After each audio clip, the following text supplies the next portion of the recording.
समझने का विषय यही है, इसी जन्म में हम भगवान को पा नहीं सकते, किंतु मार्ग को जरूर अपना सकता है। इस मार्ग को हमने अपना लिया ना, तो भगवान दूर नहीं है। वो मार्ग क्या है? बोले सात्विक, सात्विक आहार, सात्विक विचार, सात्विक भोजन। हम जो खान पान करते हैं ना उल्टा सीधा, इसमें हमारा तामसिक बुद्धि आ जाता है। ये तामसिक बुद्धि से हम भ्रम हो जाता है, हमारा भ्रमित हो जाता है। हम करें क्या? ये सांसारिक मोहित, संसार में तरी तरीके का आपत्ति विपत्ति। क्यों? बोले हम ये खान पान शुद्धि नहीं, आचार विचार शुद्धि नहीं, इसकी कारण है। हमने आचार विचार को शुद्धि कर लिया तो हमारी भगवान का फूल बिछा हुआ मार्ग है, उसमें कोई दिक्कत नहीं है। इसलिए आहार को शुद्धि करना अत्यंत आवश्यक है। आहार शुद्धि करना, क्योंकि हमारा पेट भरने के लिए हम आहार करते हैं, जीभ की स्वादिष्ट के लिए नहीं। ये होना जरूरी है, समझना जरूरी है। जीभ चाहता है, लालच है जीभ में, जीभ चाहता है ये खाओ वो खाओ, ये खाओ वो खाओ, उल्टा सीधा खान पान में बुद्धि को भ्रष्ट कर देता है। तो इसलिए साधु समाज सात्विक विचारों में पड़े है, क्योंकि सात्विक विचार इस जगत के लिए हितकारक है। जिसने सात्विक आहार करेंगे उसका बुद्धि को भी विकृत नहीं हो सकता। इसलिए सात्विक आहार जरूरी है। इस मनुष्य जन्म बार बार तो मिलेगा नहीं। इस बार हमने सात्विक विचार, सात्विक आहार नहीं किया तो अगली जन्म के लिए मानो हमने दरवाजा बंद कर दिया। और इसी जन्म में हम सात्विक आहार और सात्विक विचार की बुद्धि ले ले तो अगली जन्म के लिए दरवाजा तो खुल गया ना। ये मार्ग है, मार्ग अपना खुलो इस जन्म में। भजन करे या ना करे कि तो मार्ग को अपनाओ। इसलिए कहा सदगुरुदेव चरण आश्रित करो। गुरु तो सब तरह के, अभी थोड़ी देर में मैंने बांग्ला भाषा में इनको बता रहा था, जो गुरु तो बहुत ही है, किंतु विचार सात्विक होना चाहिए, आहार सात्विक होना चाहिए। वो गुरु सदगुरु कहा जाता है। इसलिए सदगुरु की चरण आश्रित कर लिया। बोले इस जन्म में भजन नहीं हुआ, बोले नहीं, भजन तो ठाकुर जी की इच्छा होगा तभी कराता है, भजन किसी की बस की नहीं है। तो मार्ग अपना लिया ना तो पार अपने आप हो जाएंगे। इस प्रकार इसी जन्म में हमको खोजना है और वही मार्ग में हमको चलना है।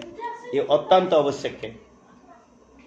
भक्ति वो चीज है जो सात्विक आहार करते है उसके अंदर होता है। जो सात्विक आहार नहीं करता है उसका भक्ति अधूरा है, थोड़ी देर के लिए। जो सात्विक आहार नहीं करता है उसका भक्ति तो है, बोले वो अधूरा है, थोड़ी देर के लिए, फिर वही माया में लिपटता है।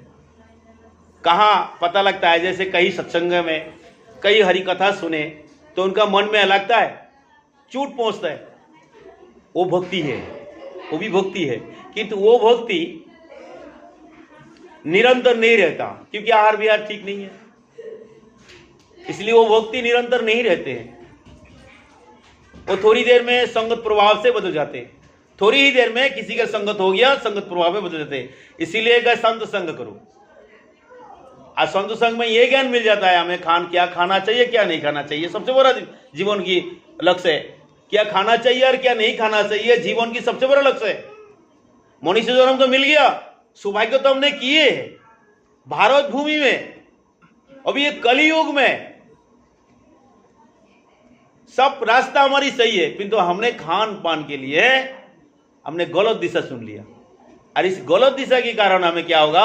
अगली जन्म में जो मैंने कर्म किया उसी का फल हमको मिलने वाला है। इसलिए कर्म को बदलो, खान पान सुधरो, कर्म बदल जाएगा। जिसका खान पान सही है वो एक जीभ मारने का 10 बार सोचेंगे, किसी को वो हानि पहुंचा नहीं सकेंगे, उसका हृदय गवा नहीं देगा किसी को हानि पहुंचाने के लिए। इसलिए आहार शुद्धि हमारे जितना आचार्य है सभी आचार्यगण आहार विहार सुधारा और सुधार के उस अमृत वाणी को हमारी जीव कल्याण के लिए छोड़ के ग्रंथवली में लिख के बता के गए। आहार विहार क्या खाना चाहिए क्या नहीं खाना चाहिए, एकादशी व्रत करना चाहिए क्यों नहीं करना चाहिए, एकादशी व्रत करना चाहिए, एकादशी व्रत करने से क्या क्या होता है, ये सब जानकारी हमारी ग्रंथावली में आचार्यगण खुद आजमाया फिर उसको लिखा लिख के बताया। इस प्रकार हमारी आहार विहार का शुद्धिकरण और जीवों में जो दुख है इससे निवृत्ति मार्ग बताया। हमारी संसार में 1000 तरीके का दुख सांसारिक प्राणी झेल रहे हैं, 1000 तरीके का दुख झेल रहे हैं। कारण क्या है? कारण एक ही बात है, जो उन्होंने स्वयं को नहीं देखा। हमें करना क्या है ये नहीं समझे। हम मनुष्य तो हो गया, किंतु हमें इस कर्म क्या है मनुष्य का ये नहीं कर पाया। मनुष्य का कर्म क्या है ये नहीं कर पाया, इसका कारण इतना दुख झेल रहे।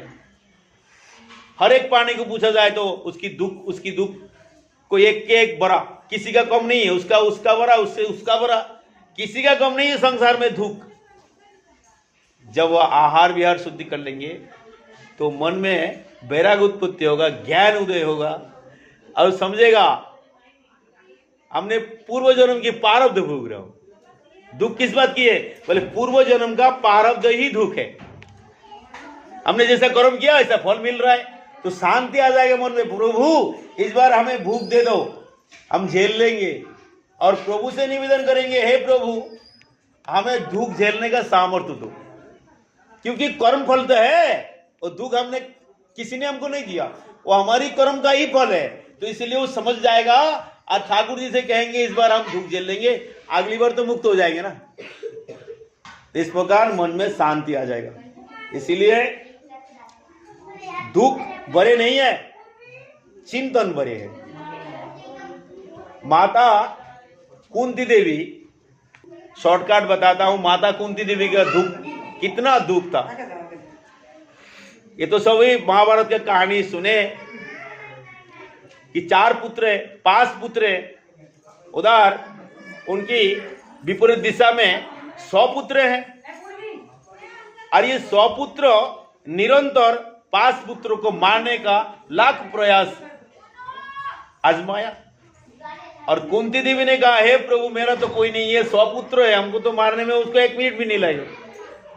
अत्यंत बलशाली दुर्योधन जैसा 100 पुत्र बार बार उनको मारने का षड्यंत्र रचा रहा था। किंतु माता कुंती देवी प्रभु से निवेदन किया, प्रभु आप मेरे हो, आप मेरे को देखना।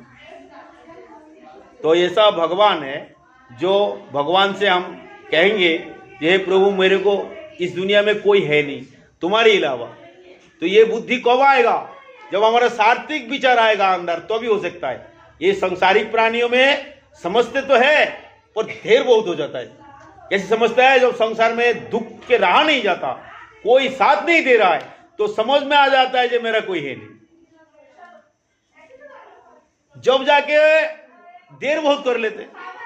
बोले पहले समझो, इसलिए कम उम्र में ही इस मार्ग को किसी ने जान लिया और गुरु सदगुरुदेव भगवान का कृपा किसी की सर पे हो गया, तो समझ में आ गया ये संसार में सब ही फीका है, केवल